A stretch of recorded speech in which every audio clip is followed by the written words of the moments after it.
Hello, how's everybody doing? I hope well. I want to show you a practical thing, a very practical thing. If you are a two-dimensional artist and you do paintings on canvas, you need to know how to wire your work. And I mean wire your work properly, not a couple of eye hooks from your grandfather's toolbox with an old hanger or some fishing line running from side to side. Not like that. The proper way, ready to go to the gallery and be hung, and to stay straight and to not come off the wall too much. So we're going to talk about all that stuff, and I'm going to show you the proper way. Here we go. So first thing you need is your tools, of course. So right out of the gate, we're going to need good old tape measure, okay? All right, there's not a lot of math involved, but just a little bit, and this will get us pretty accurate on what we need to achieve. You'll see that in a moment. If you want a pencil to mark where you're gonna put these screws, where you're gonna put these hooks, I like to keep it right here, otherwise I never know where it is. Next you need, and I'm gonna show you these in a moment, you need D-clips and screws, okay? A D-clip. And I've heard them called many things, but a D-clip kind of looks like a D. Okay? And then on the other side is the little hole for the screw. And as you'd expect, you have these shallow little screws, and that's how it attaches to the stretcher bars on the back of the canvas. So I'm gonna go ahead and grab out two of those right now so I can put the rest of this away. All right, we're gonna set these to the side, set this to the side. Okay, you need wire. I like this braided stuff. It's very strong. I'm not sure, I can't remember what this was weighted at, but I buy it by the spool because I know I'm gonna use all of this eventually. And I've had the same spool for a while. Because you're only using, 3-4 feet at a time. It's not crazy. This is an expensive upfront cost, but go ahead and get it. If you keep buying those little packages from the arts and crafts store or even from Home Depot, that's actually more expensive in the long run, of course, because you're paying for convenience. So this is the wire that's gonna go behind the piece. Your wire cutter. These actually are from Grandpa's toolbox. So I bet these are from the early 1970s. So these might be as old as I am. So you need a good pair of those. And last but not least, you can use a hand screwdriver, or I like to use good old Makita. All right, let's continue on. All right.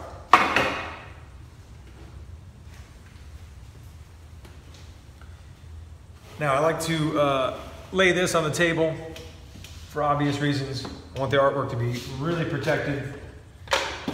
Even though at this point I have applied varnish to it or some kind of clear coat, so it's pretty tough right now, but nonetheless, a simple moving blanket.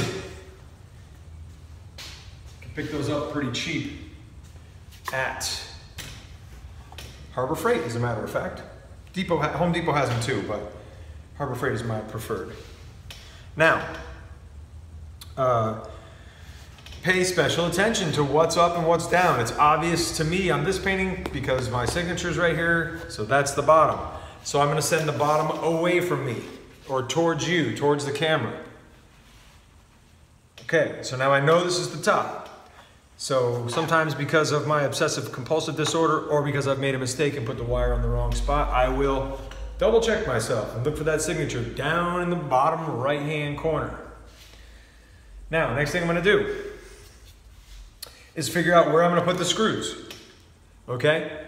I've seen them, because I've helped to organize and curate shows, I've seen the screws as far down as halfway, okay? And what happens when you do that is that piece of artwork is going to hang off the wall at a very extreme angle like this, okay? You want it as snug to the wall as possible, all right? So, what you want is not halfway, but a third. We like to use a third. And I say we because my artist friends and I have a standard. So this is a 24 inches tall So a third of that is 8 inches. So we're gonna go ahead and mark that sucker off. Both sides. All right, and I'll take that right across the entire stretcher. These are called stretcher frames, stretcher boards. People call them different things. Usually pretty sturdy on these slightly bigger canvases. Either way, you should be able to do it with these little tiny screws. So the next thing I'm gonna do is line up my D-clip. And I like to put the hole right over that line that I drew. And if you can see, I want the D-clip to be able to fall down into the empty space inside. I don't want it snug back like that where the D-clip part of it is over the frame. I want it hanging out into the open space, and the screw obviously going right into that line that I marked at 8 inches.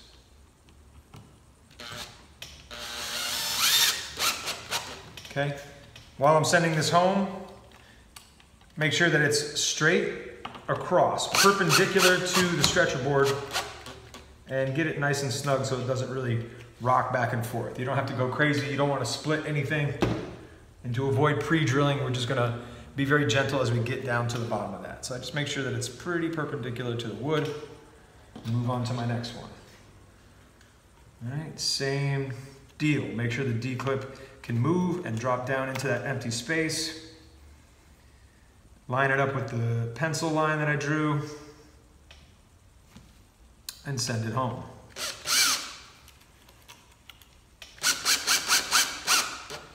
And being gentle at the end, make sure it's pretty darn perpendicular, and we're good. Okay, moving on. Okay, I like to leave it on the spool for now, the wire. And the first thing I do is I go to my left. I prefer to go to the left. And everyone does this different, but as long as you make it snug on both sides, you've done a good job. I like to knot this one, just to really set it in stone. So it's not even really a knot, just the first part of tying your shoelaces. What's that called? I don't know. I was a terrible Boy Scout. And then I twist the excess around pretty tightly. Just being careful, because the end of this braided stuff is made up of tiny little wires, the many wires that make it braided, and they will poke a hole in your finger. And then I just kind of give it a nice, good, firm tug to make sure that it is solid. Now, I take the spool outside, or if you have loose wire, you want to take it outside and past maybe another, what is that, 6 inches? Yeah, another 6 inches past. Handy dandy clippers. I cut that excess. I probably don't even need that whole 6 inches. Now, here's the important part. Okay, I don't want to just attach this and allow all of this to happen. This slack. Okay, I've seen this before too, when people are dropping off artwork for shows that I'm part of the hanging process. They'll be dropping me something that has this much slack. Well, guess what? When your wire goes past the top of your artwork, the people viewing your artwork can see the screw that it's hanging on. You got to get this wire down here as taut as possible so that it's hanging on a screw that is, like we marked, somewhere around that 1/3 mark. Okay? And that's going to keep it tight to the wall. And that's going to keep this ugliness from happening if you let the wire too slack up at the top. So, moving forward, sending it through that D portion of the clip. And I'm using tension. I'm pulling it as tight as I can against that clip. And that's another reason why I wanted this pretty tight here, so that I could really see I'm going back the way I came. And right here at this point is where I pinch it and go around real quickly to try to capture that tension that I've created. Now, I'm not going to test it now, but I think I've got pretty darn good tension. And you can do that a couple times. If it takes you a few times to get that tension and to wrap that wire around that first time. Because it's of the utmost importance. You don't want this thing coming way the heck up here again. It defeats the purpose. So, again, I am swirling the extra wire around and making sure that I don't poke myself with that. And then I'm gonna check it. I'm gonna give it a good old, because if there's any slack here or here, when I do this, it's going to cinch itself up. Now that's pretty darn good. And you can tell because the original 8 inches has now become 6 1/4. So we only lost a little bit. And I think the rule of thumb is 1/3, so that when you lose that little bit from the wire actually having some give, it's even closer to the top, which is actually better than closer to the middle. So this is the proper way. This should last forever and ever and ever, as long as nobody is really pounding on it. So I'm gonna stand the camera up and we're gonna hang this up and I'll show you what I mean. So let's go over here where I've got another piece already on a screw.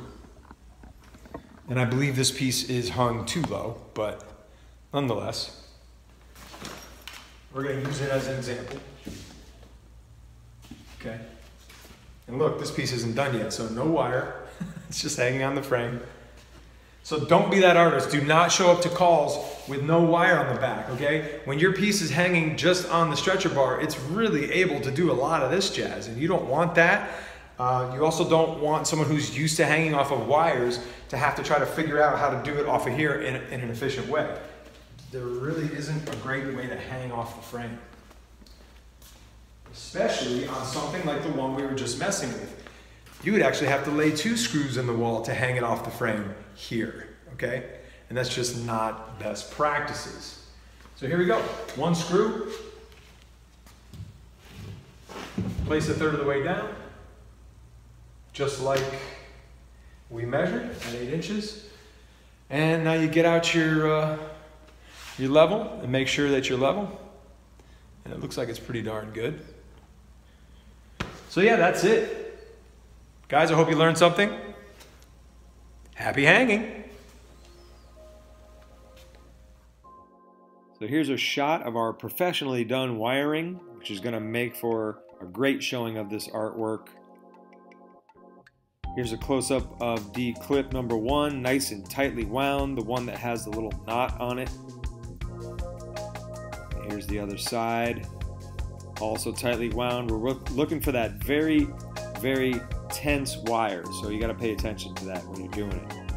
And that just makes the artwork very close to the wall. Look, it's barely leaning off the wall, and that's what we're looking for. We don't want any visual distortion when people are viewing this artwork in context.